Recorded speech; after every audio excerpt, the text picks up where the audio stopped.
sa inyo? It's me again, Arvin Botis, Top Exploring Tarlac. For today's vlog guys, naimbitahan tayo ng The Bars Grill and Restaurant dito sa Barangay Padpad, Concepcion, Tarlac. So, 1 minute away lang from Concepcion Plaza. Kailangan nyo lang i-Google Map or Waze itong The Bars Grill and Restaurant.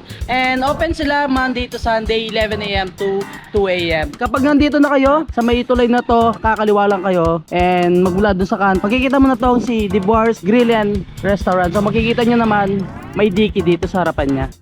So ito guys yung area nila, no? Napakaluwag and daming mga available na tables and chairs, and all preso dining pa rin naman siya, open area. And dito, so daily meron silang ano dito, nagpe-perform sa either acoustic or banda. Tapos dito sa bandang kabilang side, meron silang al fresco dining talaga siya. Ayan. So kung gusto yung magpesto dito, I think dito yung smoking area, yun siya. And napaka-presko dito. So mamaya titignan natin kung gaano kaganda ba yung ambience nila dito. Tapos check natin guys kung ano ba yung nasa menu nila.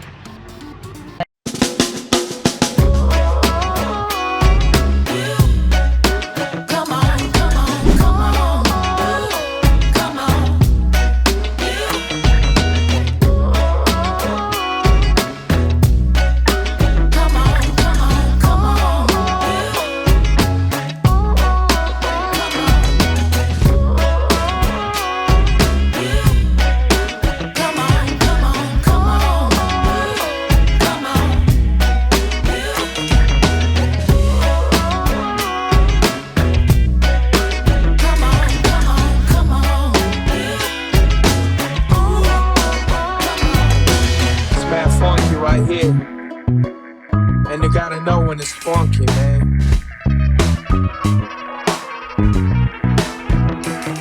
If the sky is the limit, one day I'm gonna hit it. I'm earning my respect, I ain't trying to win it. 11 years plus, still I'm rocking the beat, delivering the heat like late on the 3-4 street. Thank you, God, I thank you. Thank you for my help. God, I thank you. Yeah.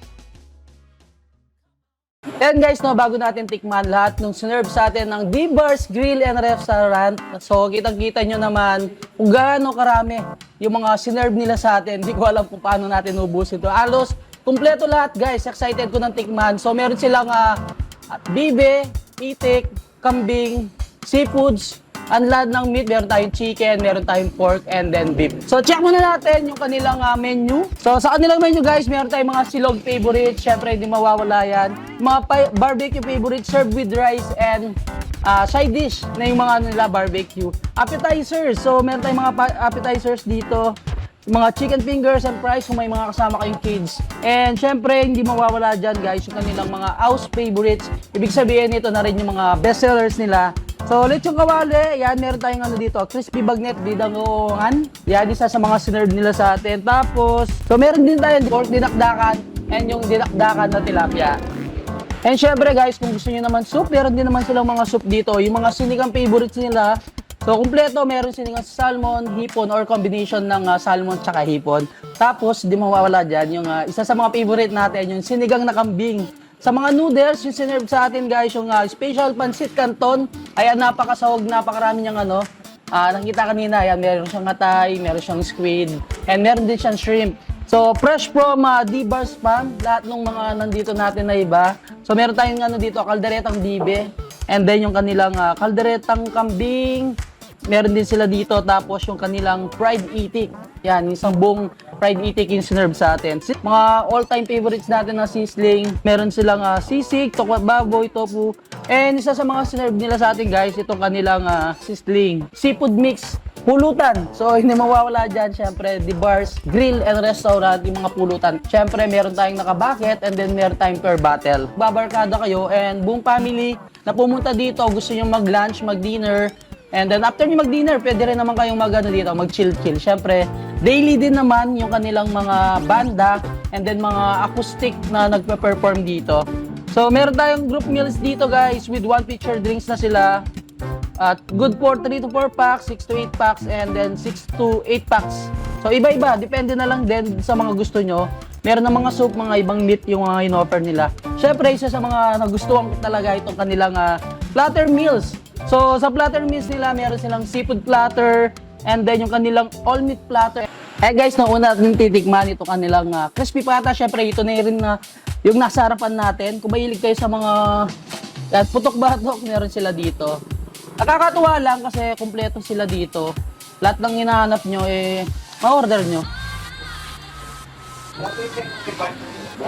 For sure, naririnig nyo dito sa ating mic kung gano'n siya ka-crispy.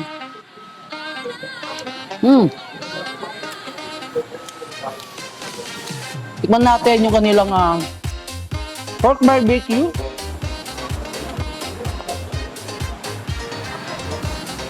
Panalo. Sarap. Actually guys, kanina tinanong ko kung Kapampangan ba si chef. Kasi kanina natikman ko na rin foods. Sabi nga Kapampangan, iba talaga magluto yung mga Kapampangan.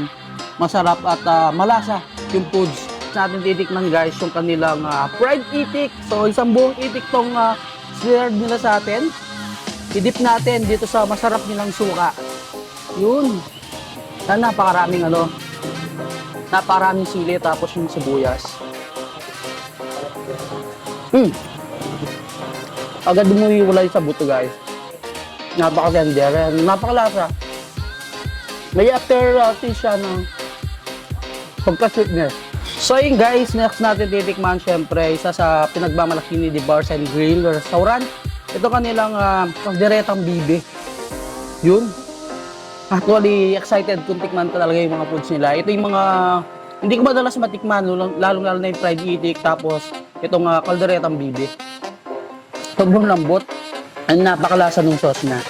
Actually, di ba, yung mga nagtitinda ng mga bibis, parang bubble gum, pero ito, napaka-tender nung laman. Agad umiiwalay dun sa buto. So, next natin titikman guys, yung kanilang dinakdakan na bangus. Mas masarap to guys kung may kasamang kanin or pwede yung pampulutan. And ayun guys, next natin titikman itong kanilang sisling na tilapia. Actually, first time ko siyang matikman. Ito nga, sisling tilapia. So, kakaiba din sa ating panlasa to. Natin. So, may mga naman sila dito, may mga sauces. Mas prepared ko i-dip sa may suka. Nabanggit ko kanina sa kanilang menu guys na meron silang fresh from the deep farms.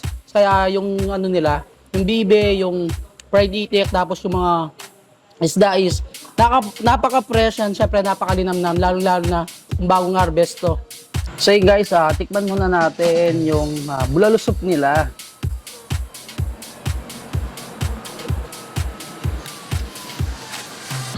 Same din, napakalambot ng ng karne or yung mismong beef. Isa sa mga napansin ko yun guys, lalo nung niluto nila or mga foods nila dito sa The Bars Grill and Restaurant is napaka-tender and napakalasa talaga. Sarap ng sabaw. And syempre guys, di natin palalampasin yung kanilang special pansit. Kanina ang sinerve to naamoy ko palang natatakam na ako. Napaka-saucy niya guys and napakalasa. Kung mahilig kayo sa pansit, actually kapag kami rin lumalabas pupunta sa mga restaurant, hindi daw ako layan. Saka gusto ko sa pansit talaga. Sakto na yung pagkaluto ng vegetable. Ayoko ng half-cook, pero ito sakto-sakto. So, dinakdakan na may bagnet. Naku po. Man natin. Sakto na yung alat, lalo na kapag sinartner mo sa rice, mamamatay yung alat niya. Pero sakto pa rin siya kahit wala siyang rice. Isa sa mga favorite na pulutan ko yung sizzling mixed seafoods. Tikman natin yung taong. Masarap ng sauce, andun yung alat, tapos yung tamis, so nag-aalo siya, hindi siya nakakasuya. Tikman natin squid. Tapos, meron din siyang shrimp. Kung mahilig kayo sa shrimp. Sarap yung sauce. So, yun guys, no? Kapag nasusuya na kayo, pwede nyo sabayan ng kanilang kani salad. So, ano lang, trivia lang, bakit siya tinawag na kani? So, kani, it means crab. So, crab stick yung gamit nila dito. So, meron siyang ano yan, yung vegetable, yung corn, tapos, syempre, hindi mawawala dyan yung mango. So hey guys, na may isang sinerve sila dito. Ito yung kanilang clubhouse. Kung may mga kasama yung kids, pwede yung orderin to. May kasama siyang french fries.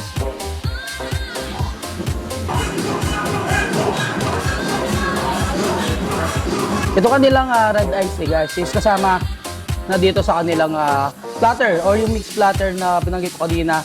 Yung price pala nung kanilang mixed platter is 2,023 pesos. So konti lang yung babayaran nyo guys. And then syempre, yan, iba-ibang foods na rin yung matitikman nyo. So hey guys, no, natikman na natin lahat ng mga sinerve sa atin ni The Bars Grill and Restaurant dito sa Barangay Padpad, Concepcion, Tarlac. Kung gusto puntahan to, sabi ko kanina, i-Google Map nyo lang kapag nandito na kayo sa Concepcion Plaza, nasa 1 minute away lang naman itong The Bars. And then papasukin yung kanto doon.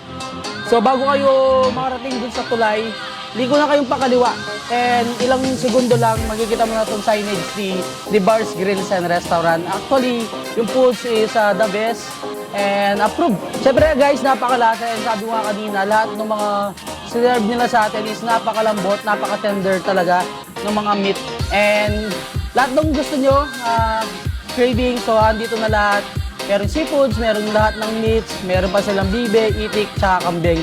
Good news, Katarlagueños, kung naghahanap kayo ng venue para sa mga special occasions nyo. So, pag dito nyo ginawa yung special occasions nyo, so free venue si The Bars Grill and Restaurant. And yun, napakasarap din ng mga foods. Sabi sa akin kanina, yung mga pinakita kong foods ngayon guys, meron din silang mga ibang ino-offer sa kanilang sa kanilang menu or sa gagawing special occasion dito. And syempre, nagka-catering din naman sila. Ilalagay ko na lang dito yung contact number nila. Or pwede kayong mag-direct PM sa kanilang Facebook page. So huwag niyong kalimutan i-follow ang kanilang Facebook page guys. The Bars Grill and Restaurant. Para updated kayo kung sino yung mga tutugtog dito sa The Bars. Isa sa mga talagang cravings ko ng kanilang itik tapos sa bibe. Mostly naman nakikita nyo sa vlog natin is lagi tayong pork, chicken. So, yan. Kapag ganito yung sinaserve nila sa atin is talagang natutuwa ako. Hanggang dito na lang. Don't forget to subscribe, like, comment, and click the notification bell para updated kayo sa lahat ng videos ko. And of course, huwag nyo kalimutan i-share ang video to para malaman din ang ibang Katarlagueños natin dyan. Itong si The Bars and Grill dito sa Barangay Padpad, Concepcion, Tarlac. So until our next vlog, peace out!